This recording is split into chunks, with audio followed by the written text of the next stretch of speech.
Buenos días para todos. Bienvenidos a este curso de religión que hemos estado eh, dando a conocer el padre Rafael Faria. Y bueno, qué interesante es aprender juntos. Qué interesante es aprender juntos a reparar y volver a repasar lo que hemos aprendido durante toda la vida. Y durante el tiempo de estudios en el seminario, para ser sacerdote, en el tiempo de la catequesis, cuando éramos niños, en el tiempo de las catequesis para la primera comunión, para el bautismo, para la confirmación. Bueno, iniciemos este curso de hoy, que es eh, la lección 9 y la lección 10. En el nombre del Padre, y del Hijo, y del Espíritu Santo. Amén. Vamos a iniciar con esta oración a Nuestra Señora de todos los pueblos. Señor Jesucristo, Hijo del Padre, manda ahora tu Espíritu Santo sobre la tierra. Haz que el Espíritu Santo habite en el corazón de todos los pueblos, para que sean preservados de la corrupción, de las calamidades y de la guerra. Que la Señora de todos los pueblos, que un día era María, sea nuestra abogada. Amén. El tema hoy son las fuentes de la revelación, la Sagrada Escritura y la tradición. Parece un cuadro signótico de la Sagrada Escritura y de la tradición. La Sagrada Escritura, entonces, aparece su naturaleza, el Antiguo Testamento y el Nuevo Testamento. La Iglesia, su depositaria, entonces con sus poderes, la falsedad del libre examen. Y también su excelencia, autoridad y utilidad. Y la tradición aparece con su naturaleza, su valor y sus fuentes. La revelación está contenida en la Sagrada Escritura y en la tradición. Una parte de las verdades reveladas fue escrita por aquellos a quienes Dios las reveló y se llama Sagrada Escritura. Otra parte no fue escrita, sino transmitida verbalmente y se llama tradición. La Sagrada Escritura y la tradición contienen pues toda la doctrina revelada y se llama por eso las fuentes de la revelación. Tanto la Escritura como la tradición son la palabra de Dios, esto es, su enseñanza comprobada por milagros y profecías, con la diferencia de que la tradición no fue escrita por aquellos a quienes Dios la reveló, aunque después, con el tiempo, otras personas sí pudieron escribirla para conservarla con mayor fidelidad. El conjunto de las verdades de la Escritura y la tradición se llama depósito de la fe.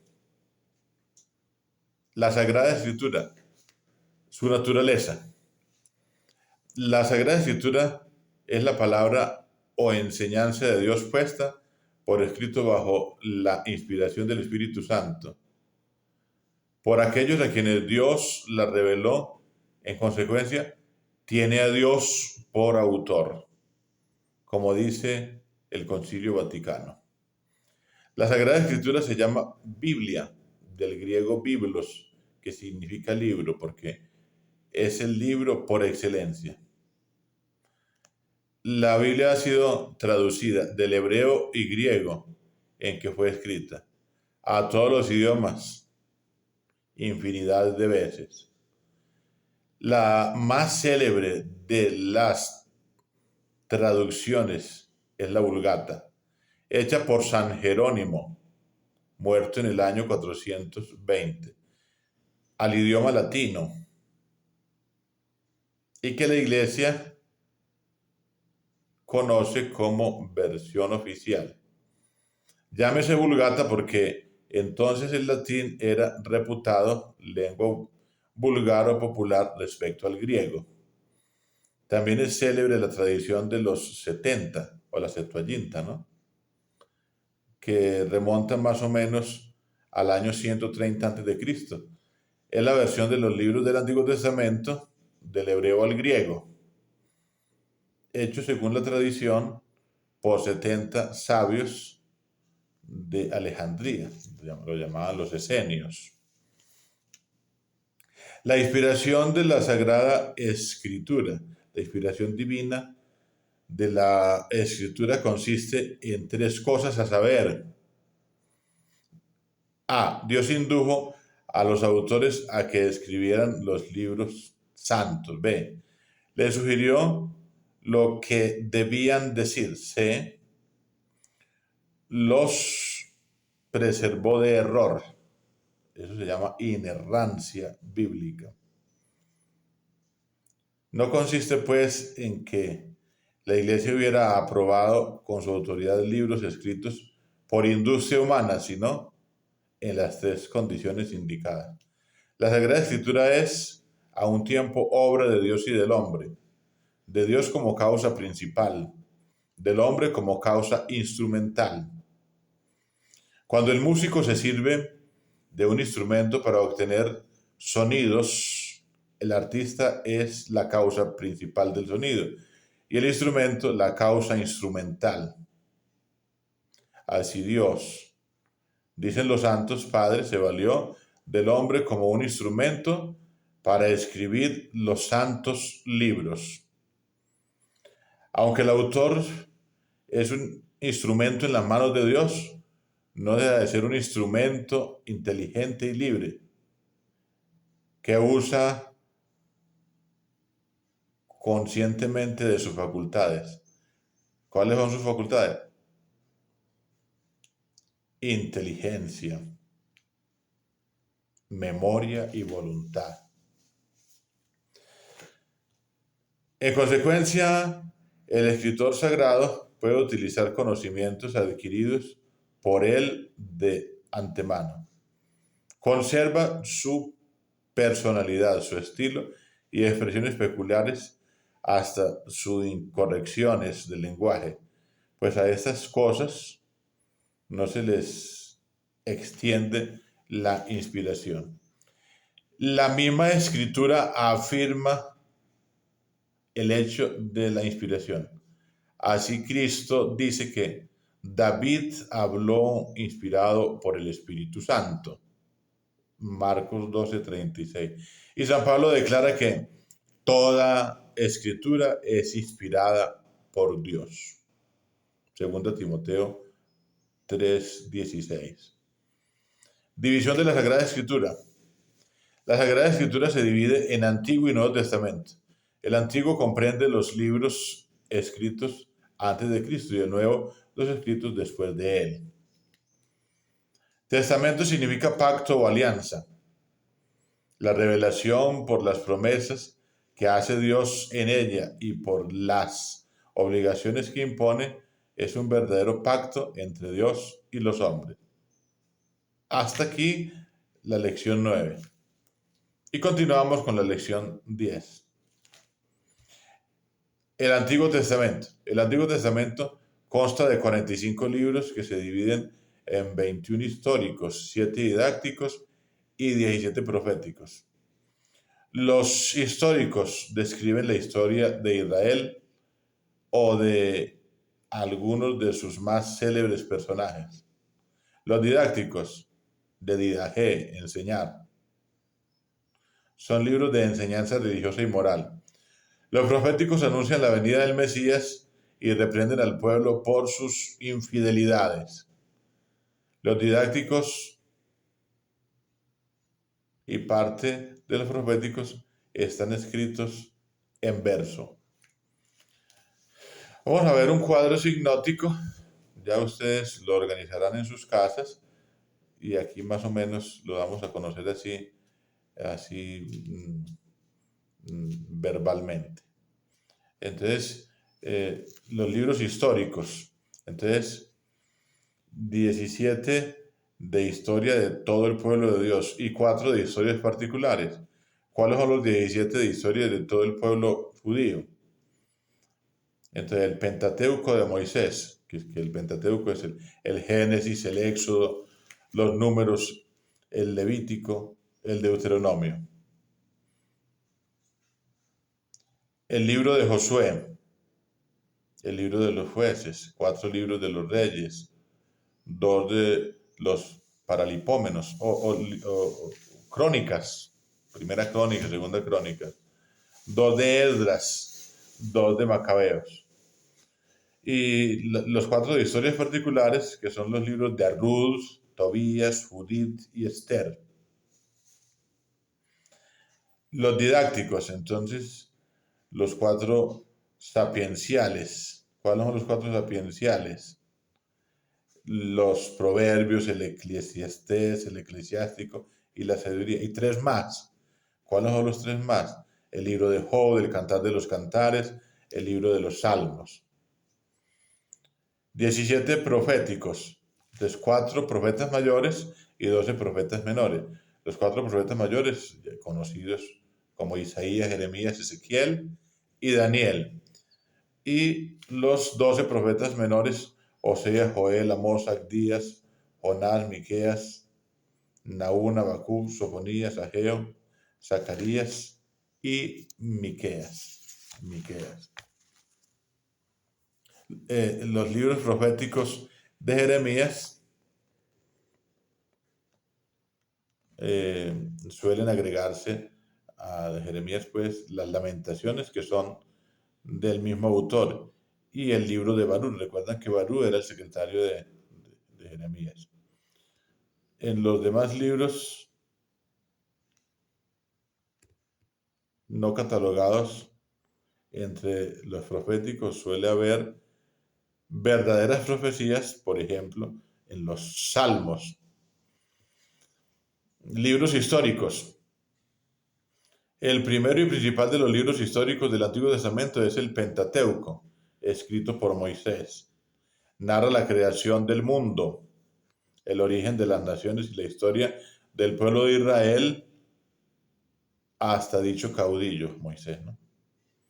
El Pentateuco se divide en 5 libros. El Génesis, que quiere decir origen, relata de un modo popular el origen del mundo y de las naciones y la historia del pueblo de Israel hasta la cautividad de Egipto. El Éxodo, esto es salida, narra la salida de Egipto. El Levítico o sacerdotal trata del culto y prescripciones dadas por Dios y a la tribu sacerdotal de Leví. Los Números enumeran las familias del pueblo hebreo y continúan su historia a través del desierto. Y quinto, el Deuteronomio, o sea, segunda ley. Es una recapitulación y complemento de los anteriores. De los demás libros históricos, unos siguen refiriendo la historia del pueblo de Israel, por ejemplo, el de Josué, el de los jueces y los 4 libros de los reyes. Otros relatan edificantes historias particulares como los de Tobías, Judí y Esther. Los libros de los paralipómenos o cosas omitidas o el libro de las crónicas. Esdras y los Macabeos refieren los últimos acontecimientos de la historia de Israel. Libros didácticos y proféticos. Los libros didácticos son 7, los 4 sapienciales, Job, el Cantar de los Cantares y los Salmos. Los libros sapienciales, a saber, los Proverbios, el Eclesiástico, el Eclesiastés y la Sabiduría, contienen sapientísimas enseñanzas morales y religiosas en forma de sentencias, de ahí su nombre de sapienciales. Salomón es el autor de los 3 primeros. El libro de Job nos narra sus acerbos sufrimientos y contiene elevadas enseñanzas de paciencia y confianza en Dios. El Cantar de los Cantares, bajo el símbolo de dos esposos, figura y causa los desposorios de Cristo con su iglesia. Los salmos son himnos hermosísimos dispuestos para ser cantados en alabanza del Señor. Son tan apropiados para honrar a Dios que la iglesia ha hecho de ellos la parte principal del oficio divino que cada día deben recitar los sagrados ministros. Los salmos se dividen en diferentes clases según los sentimientos que en ellos predominan. Los hay laudatorios de alabanza a Dios por sus infinitas perfecciones, eucarísticos de acción de gracias por sus beneficios, imprecatorios de petición confiada y fervorosa, didácticos de enseñanza moral, graduales dispuestos para ser cantados cada vez que los israelitas se dirigen al templo de Jerusalén, penitenciales de arrepentimiento y perdón, históricos, narraciones poéticas de los principales acontecimientos, proféticos, referente al futuro Mesías. Los libros proféticos tenían un doble fin: anunciar la venida de Cristo, reprender al pueblo de Israel por sus crímenes y exhortarlo a penitencia. Los principales, por su extensión e importancia, son Isaías, Jeremías, Ezequiel y Daniel.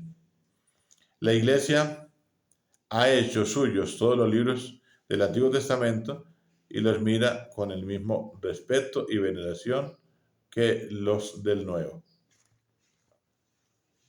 Así hemos terminado pues estas dos lecciones, la 9 y la 10, y para la próxima seguimos con la lección 11, que es mirar un poquitico el Nuevo Testamento. Dios los siga bendiciendo, aprovechen al máximo pues estas lecciones, este estudio de religión o superior de religión, para que podamos estar al día y podamos amar a nuestra iglesia, podamos amar nuestra religión, podamos amar nuestra doctrina, podamos amar nuestra fe y podamos dar razón de ella, porque si no damos razón de ella, entonces, ¿cuál es nuestra defensa? ¿Cuál es nuestro papel? El papel nuestro aquí en esta tierra es conocer, amar y servir a Dios, y que bueno, pues aprovechar al máximo estas enseñanzas. Agradecemos pues esa bondad y esa sabiduría del Padre Rafael Faria, y agradecemos la atención que ustedes prestan. Dios los siga bendiciendo, Dios los siga guardando, Dios los siga instruyendo, y gracias por estar atentos a esta enseñanza de todos estos lunes, de estas lecciones para nuestra vida y para estar bien con el Señor, aprendiendo sus cosas, aprendiendo las cosas de Dios. Dios los bendiga en Cristo, en el nombre del Padre, y del Hijo, y del Espíritu Santo. Amén. Gloria al Padre, y al Hijo, y al Espíritu Santo, como era en el principio, ahora y siempre, por los siglos de los siglos. Amén.